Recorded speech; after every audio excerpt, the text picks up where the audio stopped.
Hi, welcome back to 35mm LP. I'm Furstie. I'm Pat. Oh, sorry. Oberious, what's up? Off to a great start. Shut up, Do Pat. not get me started about that. Now we had a little accident, A bit of a false start, one might say. yeah, with one of our other tracks, and well, we don't want to try to redo what we did, so we're gonna save that for next week. Get fresh again. So we're doing a little single this week. Don't know if you'd call it a single, but... Well, instead of doing an album, we're going to do one track. And we're just going to talk a little bit about this band and this concert that we went to over the weekend. Amazing. All right, well, we should probably say what the band is. Well, somebody else do it. Ooh, I'll do it. You do it. It's kind of like my favorite band of all time, Between the Buried and Me. Yeah. They took their name from a Johnny Cash song. There will be 6 feet of dirt between the buried and me. Did not know And that. yeah, they took their name, the most brutal progressive death metal band ever, took their name from a Johnny Cash song. They are quite great. They are fantastic. We went to go see them at the Chameleon Club just, a couple days ago? Yeah, it was on this past Sunday. Yep. Yep. My neck still hurts from it. I'm still covered in bruises. My whole body is black and blue. And guess what? Our own Furstie got to see Who? his first metal show. What's metal? What's metal? God damn it, we're not going through Between this the again. Bird and Me is Between the metal. Buried and Me is motherfucking metal. It's metal. Yeah, it was pretty brutal, I have to say. And I did not mosh because I have a little bit of a bad knee, but I did watch a lot of other people mosh, and it was really fun. How was it from Somebody- the second floor? Somebody, I Kidding. looked online the other day and someone posted a video. I don't know why they started filming halfway through a song, but they started filming halfway through Disease, Injury, Madness, which is about 11 minutes. And they filmed the mosh pit at one part, and you can see me and Pat jumping around, fighting people, and there's one part actually where you can see me getting hit in the face, so that's pretty great. Click the link below to this video now. Actually, last time I looked, the video wasn't working, so we might Oh no! Why did you point? We're not filming this. No one can see where you're pointing. I'm gesticulating. I can put hyperlinks in the YouTube videos. It's this new You can thing. use Hyperbeam? That's awesome. Yeah, I know. And bitches love Dragonite, man. Bitches love Dragonite. No, so we're gonna play track 4 of Track the Great 4 Misdirect. of the Great Misdirect. It is entitled Fossil Genera, a Feed from Cloud Mountain. It is their most whimsical song, which is a weird thing to say about a progressive death metal band. But if you've never heard it, now would be a great chance to listen to it. This is also probably my absolute favorite BTBAM song. Oh yeah, Between the Buried and Me is often abbreviated as BTBAM! Yeah. Or Batman. Shut up. Everyone fucking reads my shirt and says, oh, I like Batman. Wait, that doesn't say Batman. No, it doesn't. Goddamn. Just hit play, man. Okay. Sorry. Yeah, we're ready. Okay, so we're gonna play the song, and you're gonna like it. If you haven't listened to this song, you probably should before you listen to this commentary. And let me offer one more little thing. As always, we can't play the audio for you, so find your own copy. We'll give you a countdown of when to start the track. So it should be easier than finding an LP. It's track 4. Yes.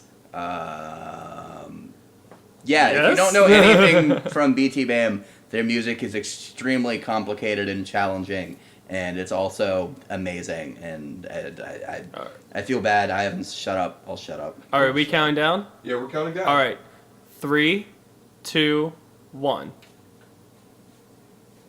Okay, so we're starting this little nice honky-tonk piano part. It's my little favorite. It's whimsical. It's very whimsical. Reminds me a little bit like the Donkey Kong music. I'm trying really hard not to start singing and just moshing because I absolutely love this song. Keep holding it in. Okay, it's only 12 and a half minutes, so maybe I can Only restrain 12 and a half.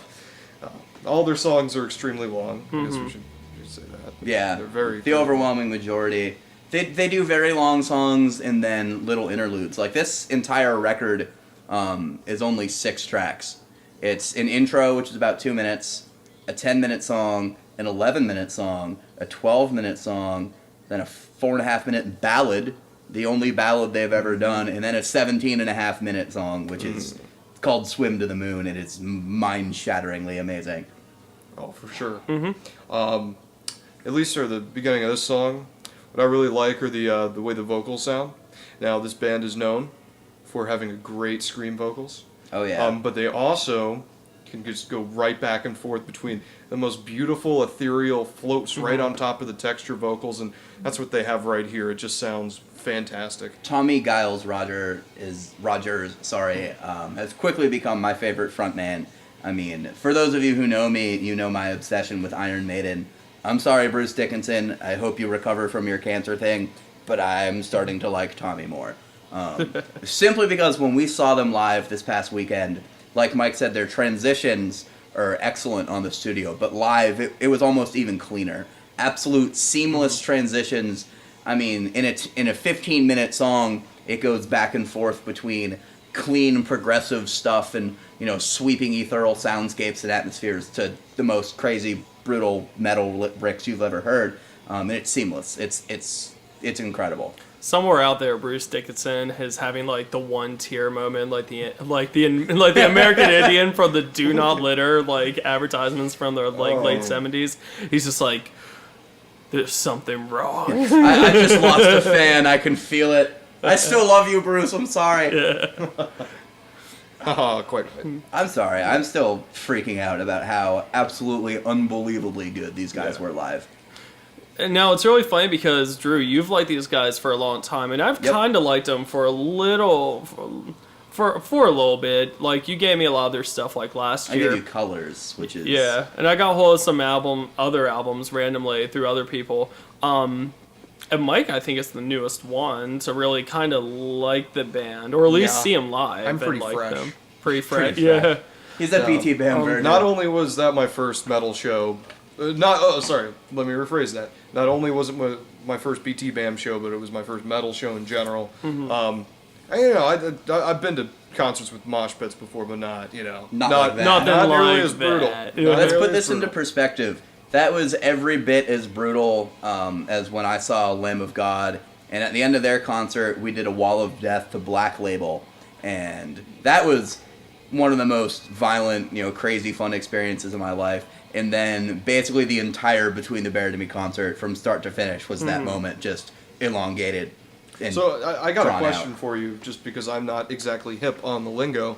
I'm familiar with Wall of Death, but I didn't think I saw one during the. We did not BTBAM. do one. The I'm chameleon's pretty too sure. small It's for too a small. full-blown You can't wall of death. You take 2 steps and you already smack into each other. The other thing, and something that I really noticed, most of the concerts that I've been to are hard rock and metal. Yeah. And while everyone's moshing and partying, having fun, I like to watch the band. As a guitar player, I kind of stare at the guitar players. But a lot of people, they turn around, they face the mosh pits, they're not watching the show. Every pair of eyes was on Between the Bear to Me from start to finish. No the most one part, could bring yeah. themselves to look away. I know I personally... It was really hard not to, yeah. I basically just stared at their lead guitar player, Paul Wagner. I just watched his left hand for like an hour and a half. And I've been playing guitar for almost 10 years now, and that motherfucker is good. Oh my god. All right, so did any of us get... Can't even. So I know, as we said, it was a pretty brutal show. I don't know about you guys. I got pretty beat up. You got punched in the throat. I got punched right in the middle of the mosh pit, or I wasn't even in it. I was just You don't have to be. I know. I was just on the edge of it, trying to watch, and all of a sudden, this fist comes out of nowhere and hits me right in the throat. I'm like, oh gosh! It wasn't. And then I thought that was the worst, but then a little while later, I decided to try my luck in the pit because, I'm an old man now, and I step in. I'm not 16 anymore. I can't take the beating. You'll take it. I stepped in for 3 seconds, and this little guy who was, well, I mean little, I'm talking about any Game of Thrones fans. He looked like, what's his name, Tyrius or whatever that small person is. Peter Dinklage. This guy was station that. agent. This guy was that small, and his arm was right at my dick lane, at the point of my dick and balls. And he went for might a have to punch bleep or that. something and just hit me. What? You can't say dick, you can't say ball. Said it. Look, bleep it in a hilarious way. And now where we're you will talking be about able the to hear bleeps. Yeah, that's what we do. We want to give you guys, a look at everything that goes on behind the scenes. Yeah. Who cares about professionalism? I'll tell you how I make these videos. Speaking of professionalism, I'm going to Genius, interrupt that's you. why. And this is my all-time favorite part of the song. While you sleep, we discuss your future.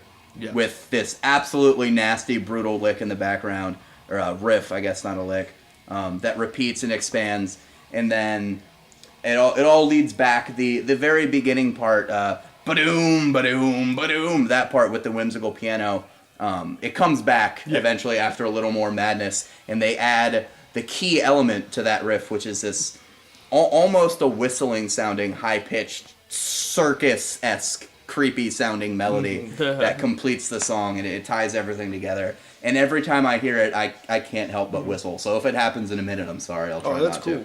Well, before that happens, you want to talk a little bit about the staging of this song, because I'm familiar a bit with the lyrical content of this, and you have like the satellites, the people above the satellites, the people below the satellites, and I'm still not completely clear on that.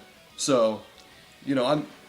To be perfectly frank, I'm not 100% either. I own this on physical CD. We are listening to my hard copy CD. I had to go take it out of my car because I don't drive anywhere without this motherfucking album ever. Great Misdirect is, ironically, their underrated album that nobody likes, and I absolutely love it. But what this song is sort of staged as is in multiple tiers, like said. Furstie. Sorry, bleep that, my bad. Bleep your face. How would you... So this song ever... here's the part again, and I'm going to talk so I don't whistle it. But if you're listening, just listen to this part, because it's fantastic. That sounds great.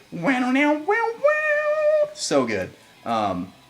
They kill it live. They didn't play it when we saw them, but I watched videos, and they just kill this song. It's huge live. But it is a set of watchers who live up on fossil Genera, Cloud Mountain, and they basically watch the human race, and they judge us. You're excused. No, you're not excused. Sit and finish your dinner. Fine! Fine, eat your peas, damn it. And, I'm sorry, I just got to get to it. And they are watching the human race and judging us and determining how well we're doing and whether we deserve to keep existing. And they have leveled the planet numerous times to make way for new levels of intelligence and life form to come and live. And we get parts of the song and different lyrics and perspectives are from the watchers. Some of it is from just ordinary people, like living and out their daily lives. Others are from like high-level politicians and people of power who are trying to tip things in their balance, and the judged and the judgers. And actually, as we're getting to hear the song, it's 12 minutes long, and the last like 4 or so minutes are some of the cleanest, most ballady stuff that they've ever done. This part here is my favorite part of the song, partially because it sounds a lot like the chord progressions that Porcupine Tree uses. And it's very I love Porcupine it. Tree. It sounds Spectacular. it sounds spectacular. This is the part where BTBAM is should be respected as one of the best prog bands, as well as one of the best hardcore metal bands. They play more genres in one song than most bands could ever do in their entire career, and they kick all of their asses. Yeah, it's really funny because Between the Berry and Me is so good on the whole progressive metal thing, but yet they are still not fully in the spotlight. I still think that spotlight now is still being taken up by what I would call the Dream Theater fanboys, which is really kind of funny because it's just how many records has Dream Theater put out in the last 2 months? 7, 8 maybe? Yeah. Who knows? They all sound the same? I'm not here to bash on Dream Theater. No, I'm not, man, yeah. That's not my department. No, the thing about Dream Theater is that they're boring. Yeah. It's like listening to Yngwie Malmsteen, and he's like, alright, so what I'm gonna do is take this classical motif that you've all heard a bajillion times and are bored of and can sing in your sleep, and I'm just gonna add 30 more notes per beat and just run it up and down for 6 minutes. And you're like, that sounds okay, and then it sucks. That's, in my mind, Between the Berry to Me is for people who like Dream Theater, kind of. They like the concept of Dream Theater, and they like Tool, right? So if you took Tool and in Between the Buried. Tool and Dream Theater, put them together and then give them like godly powers or, you know, blessings from the beginning of time. You get Between the Buried to me. Yeah. I forget which one of you said Tool that they're not in the itself. spotlight. I don't know why Yeah. this isn't the biggest band in the world, Yeah, but they should it's be. because it's. I don't know. Is it because they use so many niche things that they're even more niche? It Is might that be. like a one over niche so that it's even less like Niche to the power of niche. Like, Niche. one over Nicheception. is like in math. Never mind. But like yeah, it's what's math? I don't know. It's something I do my taxes with. I call that my dad. Whoa. Yeah, we're adults. We're all adults here. We like to have fun here. we like to have fun here. Yeah, no, I'm not, and like I said, we're not trying to bash Dream Theater, but the thing is, like, these guys still keep, like, they still have those kind of, like, wait, where the heck did that come from moments, you know, where they'll just switch. Like, it'll go from really clean to, like, really, really brutal and, like, intense parts. But unlike Dream Theater, who I feel like is just a little bit choppy in, like, their transitions from it, these guys, like, their transitions are flawless. Like, it And feels like musically a it full makes song. sense. Yes, it's not just throwing stuff in there to throw, like, yeah, they have, like, their little, like, boom, boom, boom, boom, boom, like, Their boom, weird pop. little moments. and Yeah, whatnot. but it's not like, you know, Dream Theater where it's like metal, okay, we're going to throw in, like, a ragtime piano, like, right here, just for S's and G's. To those of you listening and whoever you may be, if Between the Buried to me sounds complicated and It is. not particularly accessible, if you want to give them a try, their breakout record is simply called Colors. And it is, to this day, I mean, I first got it as a sophomore in high school, so 6-7 years ago. To this day is still like one of my all-time favorite records. It's up there with Facelift by Alice in Chains, which will always be my number one. We'll get there in a little bit. Yeah. Well, I could talk for years about Alice in Chains. I still want to do Dirt as well, but you know, Oh, we have yes. the rest of our lives. If I would prefer Facelift, but listen to Colors, give it a I feel try. so alone. I'm No. gonna end up a big old pile of them bones. Thank you, Mike, for interrupting me. Grunge is how I feel in my heart. Grunge is dead. And now, Drew, you said if you want to get started album-wise, start off with Colors. But I think if for anybody who just wants to first hear a song instead of diving into a full album, I still think the most accessible song to anybody would still be Selkies. Selkies. I think the endless that's obsession. I think that's the perfect song to start out with, and then once you get that, once you've listened to that, and you say, "Hey, I like this band," then you know go on that's and probably listen. a really good idea. Go on and listen to Colors. Now, if you listen to Selkies and say, "Oh, this sounds like shit," You're wrong, is Just what you are. don't even try, because the rest of their stuff gets much more brutal, more complex, and you're just going to be like, "Well, that was a big waste of my time." Now we have transitioned into the next track, Desert of Song. and so you guys get 2 for the price of 1 here. Yeah. And it's suggested it because it had such a good transition from the previous song and it dealt with the same They subject are. matter. This is the aftermath of Fossil Genera. The watchers went, "Yep, fuck y'all." Yeah, this is, in my mind, this song is about Between the Buried and Me. Desert of Song, I don't have the lyrics in front of me, it's been a while, but there are lyrics about how, you know, when will it rain, the desert of song, there's no sound. They're basically saying, where is everyone else? Why are other people not making purposely challenging and unaccessible music like Between the Buried and Me is? Because if you walk up to a random person on the street and they're like, "Hey, you know, what'd you hear on the radio? You know, oh, Katy Perry, this, that, and the other thing," and you hand them a BTBAM album, they're gonna be like, "What the fuck is this? Yeah. I can't." They're probably not gonna be able to sit through the entire thing. And this is their commentary on that. Ironically, they wrote their only ballad song by a metal band is about how other bands aren't making music like they are. At least to me. And in my mind, that makes it funnier. Oh man, we need to go deeper. Right? We need to go We need deeper. to go That's a couple deeper. levels of deep right there. Hey guys, before you continue, What's up? I am going to have to hit the road now. Unfortunately, I have to hit the road. and go home. Understandable. So, Understandable. sorry guys, I didn't want to have to do this, but I do. I got stuff. I got shit I gotta do. That's Pat. That's Pat.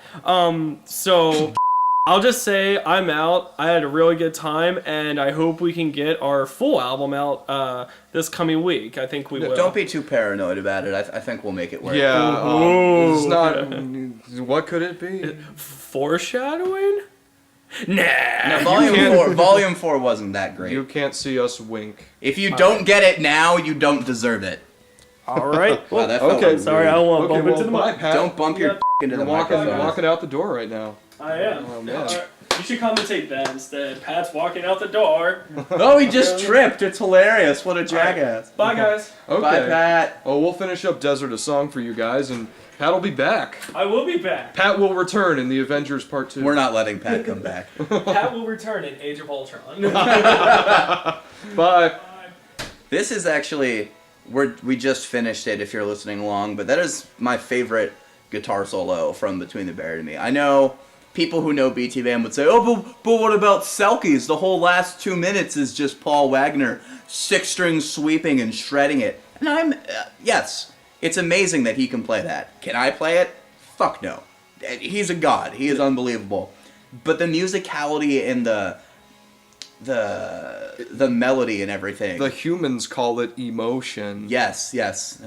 Which, amazing that a robotic god guitar playing thing like Paul has emotion, but he does. Yeah, there are two different types of solos. And There a are thick solos Southern that are accent. like a show of hands, like this is how good I am, and then there's this is how emotional I can feel. I can Yeah. be, and that's It's a good way to put it. That's why Desert a Song.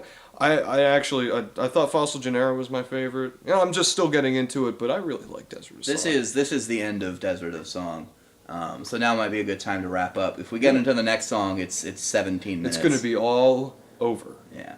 So It started. Swim to the Moon started. Oh my God! Okay, do we well, stop now or do I rant for 17 minutes? I'm getting kind of hungry. Let's I kinda wanna grab make some dinner. food. Okay. So to everybody watching, Between the dinner and thank you me. very much. I hope you guys enjoy Between the Buried and Me. Watching? And, You mean listening? Oh yeah, well they're watching a video. And Oh, yeah.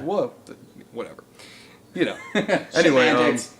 we'll see you guys next time with a real special record. Fresh new record. Yeah. It's so fresh. It's super fresh. It's had like 40 years to sit and get really fresh.